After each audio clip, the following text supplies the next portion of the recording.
Big Silence. Welcome, everyone, to the Big Silence podcast. I am your host, Karena Dawn. I have my co-host here, Bobby Goldstein. Say hello, Bobby. The new name is Barbie Goldstein. Barbie. Yeah. Well, come on, Barbie. Let's go podcasting. Yeah. Let's do this. So, Barbie, we just got back from Waco Surf. Has anyone been there? That was fun. It was very fun. You're looking like a California surfer again right now. You know, I'm in the vibe, and I'm feeling a little broy. I haven't showered in a couple days. Wow. I'm sure that pool was really clean. Mm-hmm. And if you want to see what Barbie looks like, we do have a YouTube channel, The Big Silence. Oh yeah. Not of you. Not like with all the podcast videos to see got it. Barbie in real My life. downward spiral since we started this. Yeah. Yes. So I am very excited for today's guest. So it's Emil Nava. Mm-hmm. And I spoke to him before we recorded. And first of all, I read his story, and he was raised by a father that was diagnosed with acute paranoid schizophrenia. Mm-hmm. And then we talked the day before we went on the podcast, and the conversation just lasted. And it was literally the same, similar stories, which is so interesting, and which is why I do this podcast, is because getting to know people and realizing that you're not alone, and so many similar stories. And the more we talk about it, the more we heal. Mm-hmm. So Emil is amazing. I love this conversation. He was in LA when we did the podcast together, shooting a Justin Timberlake music video. Mm-hmm. And he took some time for me. I'm hoping that guy, Justin Timberlake, I hope he puts in a little more time, because I really feel like his big break is coming. Yes. Perhaps this video is going to put him on the map. Emil Nava is a music video director. Do you know, like, every artist that you listen to and you've heard of, from Post Malone, Ed Sheeran, Calvin Harris, Eminem, J-Lo, Dua Lipa, your favorite? Yeah. I remember listening to Howard Stern, and he was like previewing Dua Lipa songs, and he was like, he didn't like it. That was the one time I think I've ever been disappointed in Howard Stern. Big fan of Dua Lipa over here. Howard Stern, if you're listening, you really disappointed my husband. But not so much that I still love him.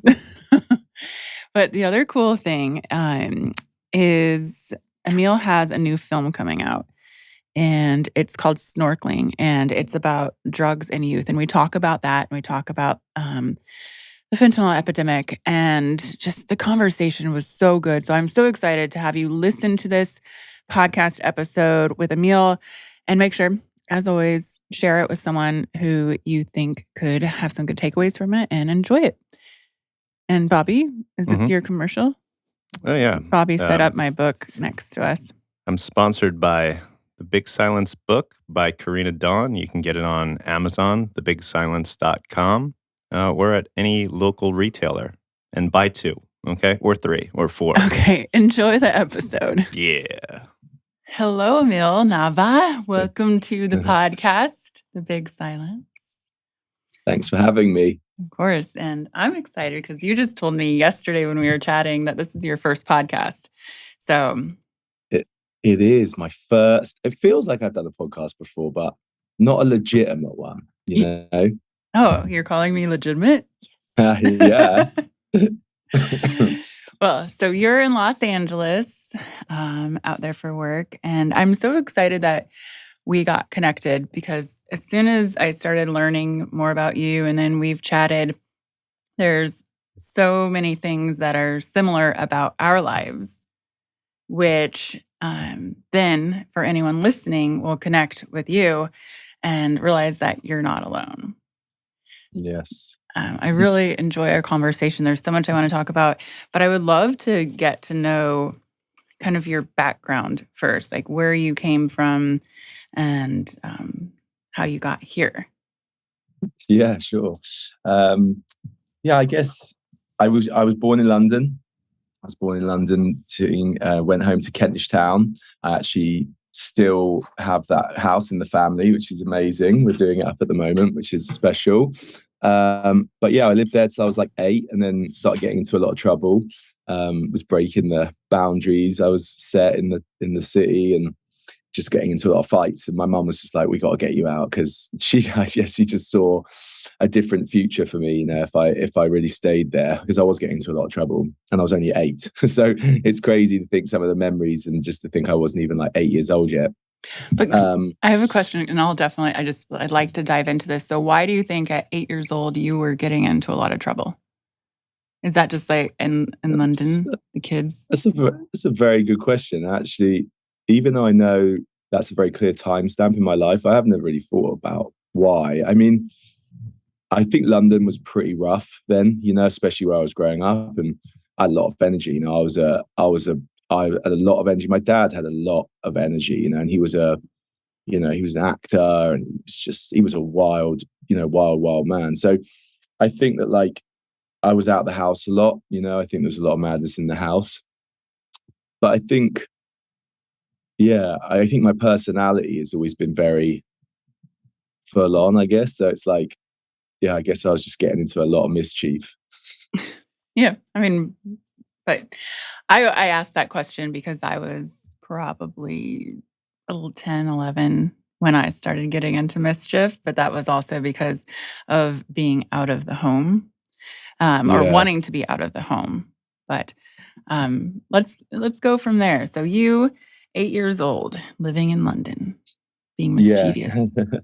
Being mischievous. And my mum was just like, "We got to get you out." So she grew up in the countryside. She was like, "Let's just move out to the countryside." I think at the time my parents were breaking up, but they like also didn't really tell me that, because a couple of years later they were like, "Oh, we're not together." And my dad was already in London when we were in Dorset. But the first day we moved to Dorset, my mum told me like, "Oh, you can't ride your bike in London, it's dangerous." And the first day we got to Dorset, she was like, "Let's go on this bike ride." And then when we were coming home, she left me. I said I wanted to hang out with this kid. And basically she just heard screams, and I just got smashed by this like massive van, and like it broke both my legs, and my head was smashed open on the wall. And I have some weird fantasy that like I did it on purpose. I can't remember it I can't remember the whole day, because I was in a coma for 5 hours or something. But the guy who hit me said I like just rode out in front of him. So I had this weird thing that it was me showing my mum that like it wasn't safe there, which feels pretty mad if I did do that. But and then grew up in Dorset. You know, there was a lot of racial stuff down there. I was like the only mix. There was probably like 3 kids in the town who were mixed. So there was a lot of racism, and I had a lot of fights. Like I was fighting way more than I was fighting in London, and I was getting beaten up a lot by like older kids, and I had no older brothers there. So it was, it was pretty, I didn't really like it there. And I was bad at school, and it was a pretty mad time. So I started working in the kitchen and put my focus to there, like working hard, earning money. I just realized that if I worked, so I started working, I was like 11 or 12, and then became a waiter and a spud boy and a chef, and trained as a chef. I left school at 15, 16, and then trained as a chef. And then when I was like mid 17, I had the chance to go work on a video in London, and I wanted to kind of move back up. And I had a chefing offer, and I had this video offer. And so I just went and worked on this music video, and I was like, wow, compared to like working in the kitchen, I was like, this is so easy. Like these people don't know how good they got it. And I still feel that the film industry is a very kind of like middle class, like it's almost like a posh industry, like so I don't know, it just felt so easy in comparison to like chefing. And like at the time I thought I wanted to be an actor, like, and a musician. I didn't really know. I just knew I wanted to do something creative. Yeah. And I understand like creativity is very healing. Can we go back to your teen years before you left home early? And I know you shared you started smoking cigarettes at 9, drinking at 15, doing drugs at 16. And that was very much my timeline too. So, Yeah. and I know that we share a very complicated growing up with a parent. And I know that you know, I've read a quote, says watching my father and his madness was very difficult because I loved him, but was also kind of scared of him. Can we talk about that and how that built you into the person you are? Yeah, I mean, my dad had an incredibly hard upbringing in Mexico. He was, homeless. He had a really awful relationship with his mum. Um, he was hit by a bus when he was 15, and when he was in the coma, his father died. And his mother basically told him, like, because you got hit by the bus, your dad hung himself. So, my dad for many years thought he kind of killed his own father, and they had this amazing relationship, and he hated his mum.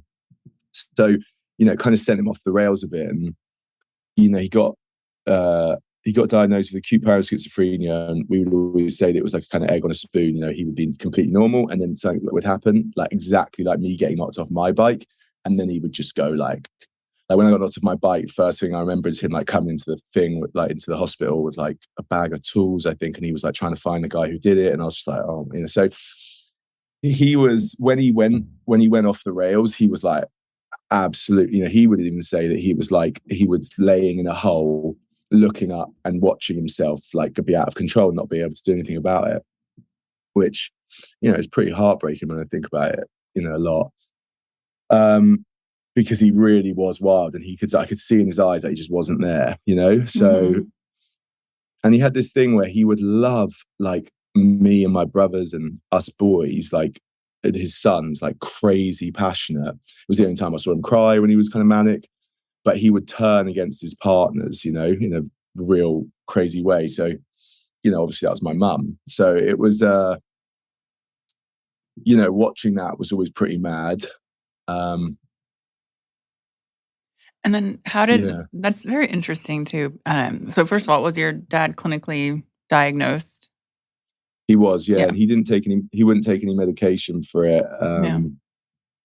And I really only know this because my oldest brother made a documentary about him, and that's the only way I knew. So I kind of have this weird thing where I know loads about my dad, but not from him, but just from a documentary about him, basically. Yeah, and that's so interesting too, because we were talking on the phone, like in the 80s, 90s, 2000, like no one was talking about it. And so it's Mm. no one knew what schizophrenia was, about being mad or any of that. And that's so interesting. Wait, I didn't know your brother made a documentary about it. Is it somewhere that we can see it? Yeah, it's called Big Fish. It's Big Fish. amazing. It's absolutely amazing. I'm actually in it. I played my dad when he was like a younger man, a young boy. Yeah. Yeah, and it's amazing, and it just dives into it. And I think that was a pretty mad experience as well. He was kind of pretty wild through the making of it. So yeah, I've watched it a lot, through my life. So it's very much cemented a pretty clear narrative, Yeah. for me in his life. And then as he got older and he ended up kind of passing away a few years ago, just listening to the stories as well of other people that knew him, was just like, fucking hell, wow. He was so, it was like, I always say it, he was like magical as well as like Mhm. mad. In his madness, he was like spectacular in some weird way. Yeah, there's some kind of like brilliance in the madness. My grandfather was also diagnosed with schizophrenia, and he was this inventor, and he was so smart, and he was, I don't Yeah. know, this is like in the 40s or 50s. He was in the who's of inventions, and there was some Wow. magicalness in the madness. It's, you know, it's Yeah, and I always joke that, like, I feel like when I'm working and creating and stuff, like, I feel that the magic. I don't even know. I used to say like the magic is in the madness. Like the magic for me, I would find in the craziness of the shoot, which is, I think what I was saying before we got on. It's like I was shooting yesterday, and today I just feel like so bad because I kind of have to like Mhm. release, myself to the wildness. Yeah. I know when I was sharing the story of like when Katrina and I would shoot for days at a time, and then we feel like we got hit by a truck, but also not only like the physically putting it into it, but also the mental. And when I was on tour for my book that I just released, after an event, I would just go on the tour bus and like lay down, because you put so much Yeah, out there mentally, physically, giving so much of your passion to others that I understand that feeling completely. Especially, I don't know about you, I'm an introvert, so it takes. Yeah, I know what you mean. It's funny. Like if you asked any of my friends, like, am I an introvert? They'd be like, no, what are you talking about? Like but I think that I am ultimately incredibly shy. Like if I have to talk like publicly, I'm absolutely freaking out. Like, when I've won an award and I know that like, I'm going up, like my heart feels like I felt like I'm about to have a heart attack. But yeah, when I go on a shoot, I just have to like, just forget it and just, release into it. Otherwise I'd never get it done. Yeah. No, I'm totally that way, and I was really shy for many, many years, and I still am, but it's just I like to say I'm an extroverted introvert. You just know when you need to take it Yeah. in and, like, have your alone time and turn the phone on Do Not Disturb. So, okay, you're a teenager. You're, um, you're going through all of your darkness. Like, what did that actually feel like? Because of what was going on at home, and then figuring out, like, how did you transition to California? I know you're very nomadic right now, which we'll get into, but Yeah. Yeah, I think, California came very out of the blue. Like, I said that I would never go to LA. Like, I always said, like, I want LA to be chasing me and not me to be chasing LA, because I just think that when I would come here, it would just feel like everyone was in the bars. Like, what are you doing? I don't know who you're working with. It's just that city. So I was very much like, when it calls me, I'll go. And I actually left a full life in England, when I moved. I got a video here for Calvin Harris, and then I think I got another one with Ed Sheeran, and then I won a VMA like on that same trip, and then it was like I shot Jay. I remember I was on the set with Jennifer Lopez, and I was just like, "It's it, here we go." And I just phoned my apartment. I was like, "I'm leaving." Wait, hold on. First of all, how did Yeah. you just jump into getting videos with like Calvin Harris and J Lo and? I started making videos pretty good. Actually, when I started in the film industry, I was pretty, bullish, because I'd already worked my ranks up. I was like a cleaner in the kitchen, and then a waiter. Then I peeled the spuds and prepped the fish, and then I was a chef. So I was like, I'm not gonna, I knew how to like progress. So very quickly in the industry, I was like a PA, like a runner. Then I became like the guy who like pressed the videos and like, had all the wires. And then I became a second assistant director, and then a first assistant director. And had an amazing time as a first assistant director. I got incredibly lucky. I was a blagger. I met a few cool directors, and I ended up working on like the whole Amy Winehouse Rehab album, and just got some really blessed opportunities ultimately through being an absolute blagger. And then I started making videos for my friends. Like, first video I paid £500 for to make this video, and then made another one and another one. And each video ultimately gets you the next. And it's still the same now. Like, if I don't make a few good videos or a few videos, then you kind of get forgotten. So I was making a lot of videos, and I worked with this artist, Jessie J. I don't know if she's big out here, but she's in London. In England, like, we did her first video. It was a small video, and it just went massive. And it was like,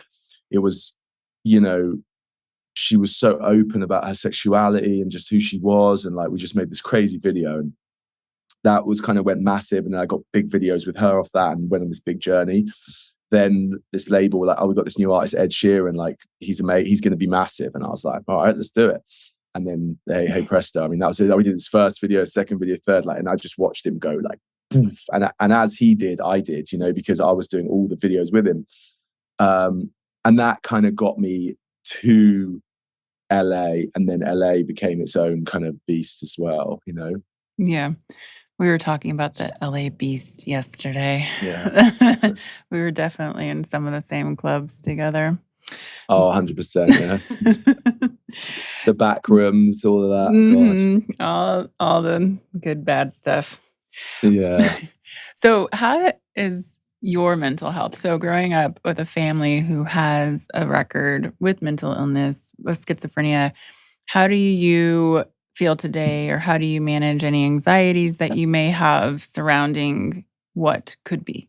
Yeah, I've had passing thoughts that like, oh, I'm definitely gonna, go down the same path with my dad. But I just feel like my dad had these such insane ruptures in his life. And I do believe if something, I worry a lot about something massive happening in my life and it like sending me over the edge for sure. But I also worry about that anyway. I do worry that life can change so fast, Yeah. and I even think that when I get sick, if I get a little ill and you're like, God, remember when you weren't ill? Like, I just think like that in itself, that feeling that life can just go like that, and also in my work, I've had like the worst moments of my career, and then suddenly it's like, and then you have like these, so I think I ultimately quit drinking 6 years ago. That was a huge, huge, huge factor, because I was like absolutely off the rails and was just like, I was just off the rails. And I think that I was impossible to manage my brain when I was like that. So, I quit drinking. I got as healthy as I possibly can in my kind of body and my mind. And that's been really helpful, Was your drinking making it hard for you to do your job, or was you just exhausted, or? Yeah, it's funny. It's a good question because I was like the busiest I'd ever been and the most successful I'd ever been, but I was the maddest. And I remember the time when I really was like, I got to sort this out was a couple. One, I was like up all night in this massive party at my hotel, and then my assistant knocked on the door and she's like, "You got a tech scout?" And I'm like, "What?" Like, I had to go to this location. So I get in the car, I do like two, I give 2 Adderall, I'm drinking beers, I do the work, I go take like a vat, these were all new to me. I wouldn't take, it's like a vat, whatever the one that brings you down is, and then I was a mess. And then I did another shoot. I was up till 5 a.m. and then I had a panic attack. And it was affecting me, I think, but not really my work. Because in a way, like I said, like I feel that like my madness in a way gave you the creativity. It didn't harm my work, because I was just like, fuck, this is the idea, let's do that. Like, it just was very fluid. But for my body, I mean, I was going to die. I could never sustained it, the amount I was doing. Yeah. And so now 6 years sober, and I understand, you've had, this summer was rough for you. Yeah. Mm-hmm, yeah. I mean, it's been rough for a lot of people the past 2 years, the pandemic and everything. So yeah, I had a few friends who were sober who said they really drunk and went down the rabbit hole in COVID. COVID for me, I just was in absolute beast mode. I had a new family. I have a business that was like crumbling in front of my eyes. I was in like beast mode. But then now coming out of it, I'm all like feeling elated, and I'm like, oh, I'm on holiday. I can just have like one drink, and then one drink is one cigarette, is 4 drinks, is like, oh, I'm on the air. I know what I'm doing, Yeah. Do you have any tips for anyone listening who is always in recovery, and because does that bring you a lot of guilt when you've been sober for so long and then you do that? Like, what does that feel like? And what is your advice for someone who's experiencing the same thing? Yeah, I mean, guilt for me is something that I've definitely realized I have a lot. I always had guilt about not seeing my father. I had guilt about moving to LA. I've heard always guilt has been a big part of my life. So I definitely noticed I was giving myself a very hard time, even though I had felt like I had a real harness on it, and I was only drinking a glass of wine. I really did keep a hand on it. But I think the fact that I'm spending every day trying to keep a handle on myself is obviously not good. And I'll also be the first to say that I don't think I have it as bad as some, I have some friends who are like, if they went near it, they would be like black hole, they would be gone, for months, and they'd have to. So I try and remind myself like how great I feel when I'm not doing it, and I think that I do that. Like, I was just in Ibiza and we were all out and I had a drink and I was like bubbling. It was a big night. It was, we were launching this big new project, and I just thought like, tomorrow I will regret this, so I think my best advice, I guess, is to try and think about the effects it's going to have on you. And like, I don't know, feeling good for me is like the best thing in the world. So trying to remember that, even though like having a drink at that one time, I feel a little better, I don't think it overrides like, feeling amazing. Yeah. And then do you get peer pressure for being like the sober one? Yeah, I do. I think that I'm really like peer pressure really doesn't work on me because I just like it like annoys me. I'm like, well, you're not going to convince me. You'll never convince me to do it. But I get like jealous, you know, because I'm like, fuck, they look like they're having a lot of fun. And I think one of the big things I've had is I've got a few really close friends that we've had like amazing nights, like a bit fucked up, and kind of like we've like, you know, I've actually got this one story about like me and my little brother. I used to like we used to fight so bad. Like we used to just fight. And I used to start taking a lot of ecstasy when I was about 16 and I was working in the kitchen. One night I'd done a lot in my bedroom and I was probably like on my own. So I didn't know what I was doing. And I went next to his room and I was like, listen, I got to just tell you, I'm so sorry for everything that I ever did to you and I'm never going to beat you up ever again. And the couple of weeks later, he tried to like wind me up and I grabbed him and I was like, I told you I'm never going to beat you up again. So don't push me. And he like burst into tears. And I was like, so, you know, there has been amazing moments for me when I've, you know, been and with my best friends, like sharing moments. So yeah, I guess I get FOMO, I guess is the word. Yeah. But you just, you know, and we were talking about this yesterday, like no judgment, do what's best for you, and hope that everyone is healthy. And we'll get into I know there is something I want to talk about more, but I want to, before we get to my next topic, or my next topic, you being a nomad, you were saying this. Can you explain that? Yeah, I mean, I guess, you know, I joke, I'm not like a nomad, like hard nomad. Like, I mean, you're at the Sunset Tower Hotel. You're yeah, I am at the Sunset Tower, and I'm blessed to be in a few good Airbnbs. But you know, in the middle of that, there's been some pretty ropey moments, you know, on the road, and pretty tough moments. But you know, I think COVID was so hardcore, and like I was on Zooms all day, every day. I was doing like, I think one day I maxed out like 25 Zooms and did like half-hour Zooms every day. Wow. Yeah, and I was done, and I just thought, wow, like right now, no one expects you to be anywhere. You know, I can go to wherever the job is. I can land a job on Zoom. You know, before they would fly me. If like I'd flown to LA for a few meetings, and it was just like mad that. So I think that with the world changing, where I just spotted an opportunity to be like, right, let's get on the road, you know? Yeah, I love that. I mean, you know, I was on the road for 7 weeks because I was on Zoom. I could be anywhere, and we went to 10 national parks in an RV and just camped. And I've probably moved houses since COVID started, all within Austin 5 times. I'm like, wow, that's a lot. crazy. That is a lot of houses. Yeah, but where we are now, never moving.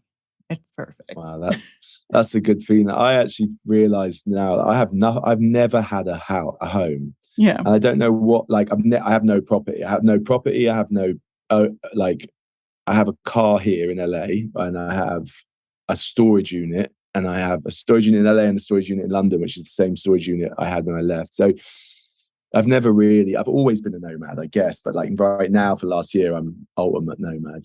Yeah, I've moved a lot, and I always think, like, if that is something that I got from my mom, to be comfortable with constantly being in different places, because my mom, she, with her schizophrenia, paranoid schizophrenia, was always moving and leaving, running. Not that I'm running from anything, but I'm so comfortable with moving. Yeah. And maybe that's a characteristic I got from her. I don't know.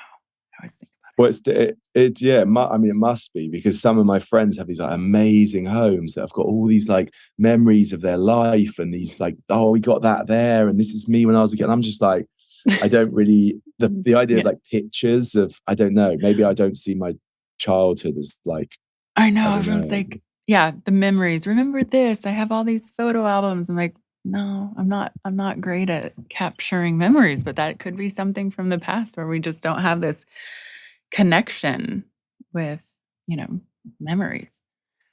I need to go talk to my therapist. Yeah, exactly. I know the feeling.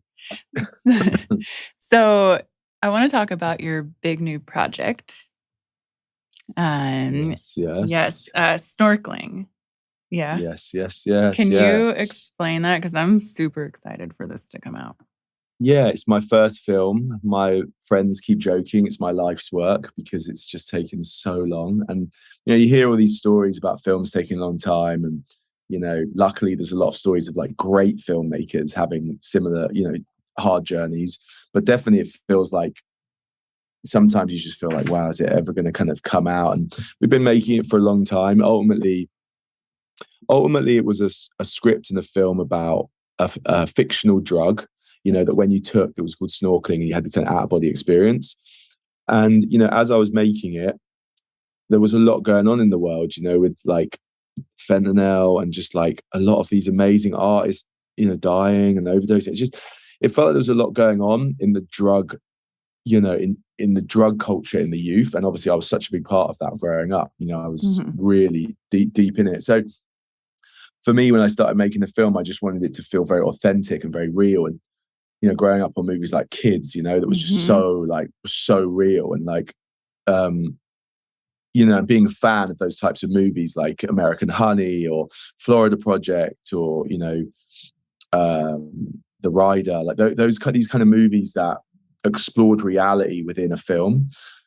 So yeah, it's two amazing actors, Daniel Zolgardri and Kristen Frosif, who are both doing amazing things right now. And then the rest of the cast was street cast in Vancouver, and they're there's a real voice of the youth in there. That's what I was trying to really capture. Is I wanted the youth to tell me what it was like, and I was kind of looking at it through a lens of a fictional drug. So it's been a journey. We finished it. It was very low budget. It got attention from an amazing. It got like attention within the industry, and then ended up working with some amazing music artists on the soundtrack. And then the director David Ayer really kind of fell in love with it and has been helping me finish it. So ultimately, I've like finished it like 4 times, and it just feels like I'm never ever going to say like it's finished. But I think it is finished. Yeah, you worked on it for like 6 years. Is that what you said? Or 4 years since I shot it. So I mean, since I had it, it's probably it's a long time. I get that. Yeah. So just excited for it to come out. I think I have a lot of thoughts about the traditional industry as well, the traditional cinema industry and where that's going, and like streaming and stuff like that. And for me, this film, I just really want to get to the youth. I want the youth to be able to see it and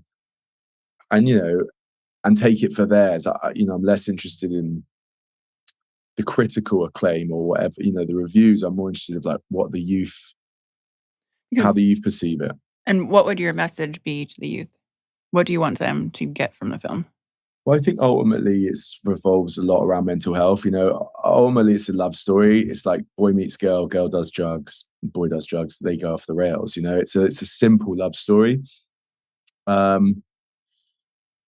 I think ultimately it's about 2 young kids that are escaping their home life and escaping it kind of through leaving the house, and then furthering that by escaping through drugs, which was exactly like what I did, really. Yeah, we were talking about that. I like what you mentioned to me before in our conversation yesterday. I think it was Young Thug, and explaining like you and I escaped from our home because it wasn't a safe place. Yeah, exactly. I think that it's interesting to hear different POVs on the film, because people would say that like for some kids growing up, the home is where it's like safe, like you're so safe in the home, and out on the street is dangerous. But for me, and I don't know, some other kids, like the home was not safe, and actually being outside in the nature was where I felt the most safe. If I think back to like my childhood, like all of my life was ultimately like out in the field behind the back. That's where I smoked, that's where I smoked weed, that's where I rode motorbikes, that's where I hang out with my friends. So I think, with the film, just trying to really let the youth know it's okay to talk about it as well. I think that obviously the world has become very vocal about it, which is like amazing. But growing up, like we said, like it wasn't like that for me growing up. You couldn't be like, oh, I've got anxiety. Like your friend would be like, well, what are you talking about? Yeah. Like, you know what I mean? I mean, I don't think I knew the word anxiety until like 5 years ago.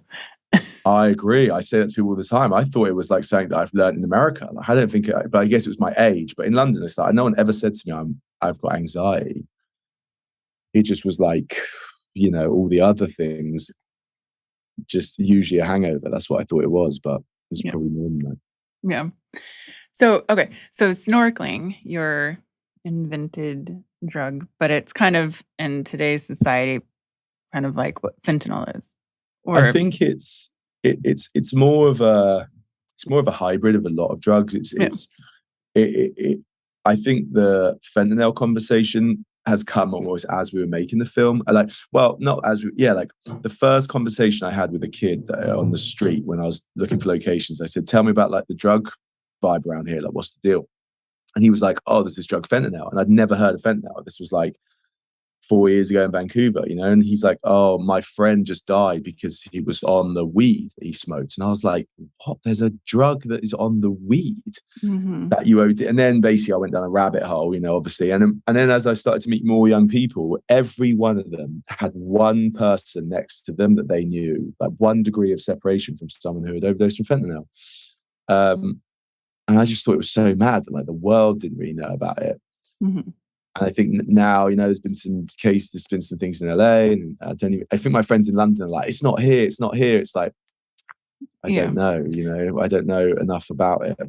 Yeah. I mean, it's pretty bad in the scares me. US right now. I lost, 2 of my very good friends lost a sibling within the past year from that on an accidental overdose. So I'm always like, in a non-judgmental way, just putting it out there as a PSA, just to be careful.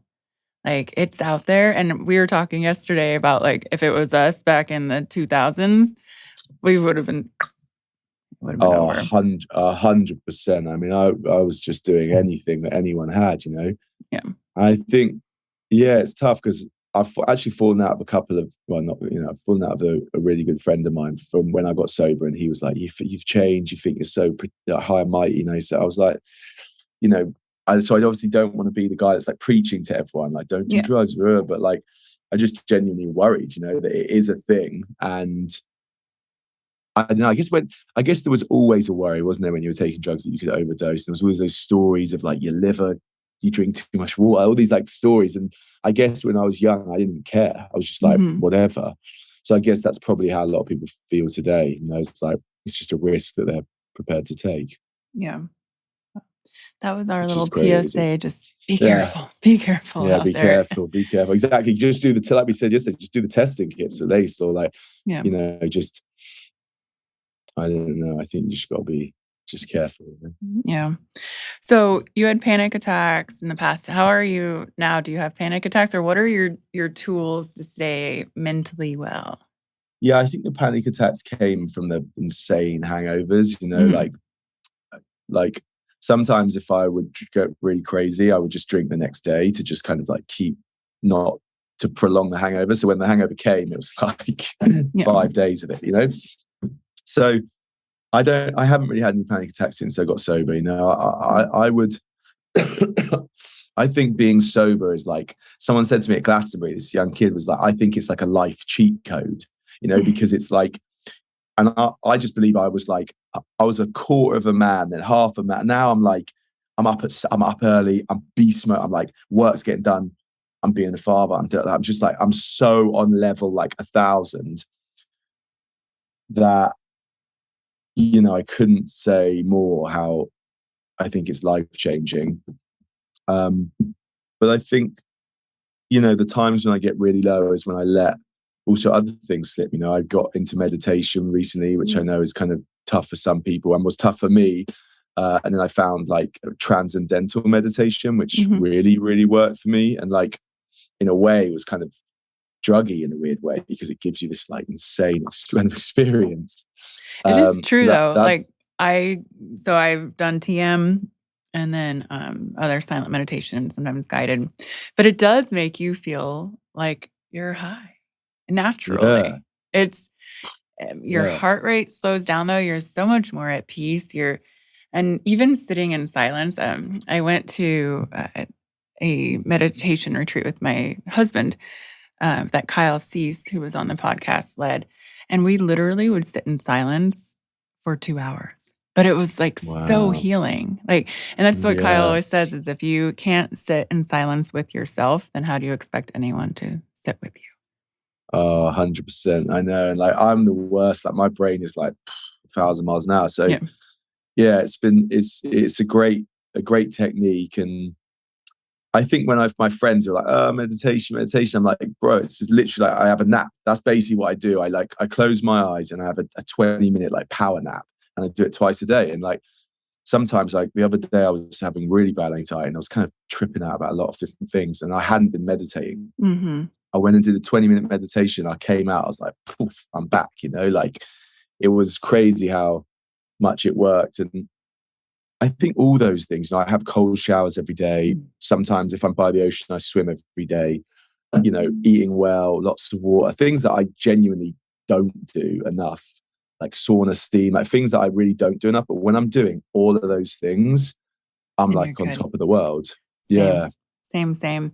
And for those listening, so TM, Transcendental Meditation, is very much like Vedic, which Deepak Chopra teaches, and I trained under him.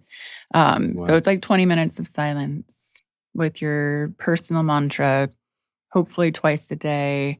Yeah. And it's magical. And if you can't do it twice a day, or if you can only do 5 minutes, I just suggest whatever you can do. Yeah, when I'm doing twice a day, I feel like I'm on like cloud nine. Yeah. And when I first started it, I couldn't believe it. I was like so visceral, when you, I don't know, it was, I think I think anything you can do to make yourself feel better is great, Yeah. And like everything that you listed is everything that I do too. But then the days that I don't, or if I go a week by, I'm like, oh, I know what I'm doing wrong. When I go to my therapist and I say like, oh, this is how I feel, she's like, tell me what you're doing every morning. I'm like, I'm getting up, I'm drinking 4 coffees, I'm doing 10 Zooms. And then I'm like, she's like, that, there you go. Yeah. Yeah. We know what we need. We just, and exactly. I was listening to a podcast this morning, a friend of mine, on his podcast, he's like, just take care of yourself. You don't owe anything to anyone. Like, you are number one. Like, do what you need to do first and cut out that time in the morning, and don't take the pressure to have to, but I've been there too. Like, jump up, have some caffeine, zoom, and then it's like crush. But we know what to do. We know what to do. It's just doing it. Yeah. Well, Emil, anything else you want to share? Any advice to those? I feel the ones, the listeners that will love hearing you are those who are going through recovery and living sober and dealing with the pressure, and just any other tips there. Yeah, I mean, I think I've just been focusing on really trying to create an amazing life, for myself, and just thinking of all the time about like, what would like an amazing life be like if I could. And someone else said that to me at one point. Like, he was like, "What's your perfect day?" And I was like, "Oh, it's this, it's coffee, it's it's seeing this person." And they were like, "Just do that every day. And if you can do that every day, then you're going to have an amazing life." So I think just trying to figure out what an amazing day for you is, and then just like replicating that every day, and then hopefully that, in its simplest form, will be enough. Right. It can be so simple. I think we overcomplicate a lot of things. I agree. And I think that, I don't know, I'm a big, I get, jealous and this and that. I've got a lot of those high frequency kind of bad thoughts that I think that those are the things, that can harm your day. You want that. I want that. I need to be doing that. Like, I'm not doing that. When just trying to kind of focus on, the simple things that make you happy, and seeing if you can just like do those things. Yeah. I love that. Well, thank you, Emil, and everyone listening. We will put in the show notes where to find Emil, and also Snorkeling, waiting for that to come out. Yes, it's coming. It's coming. Thanks for having me. It was great. It went fast. Wow, yeah. The big silence.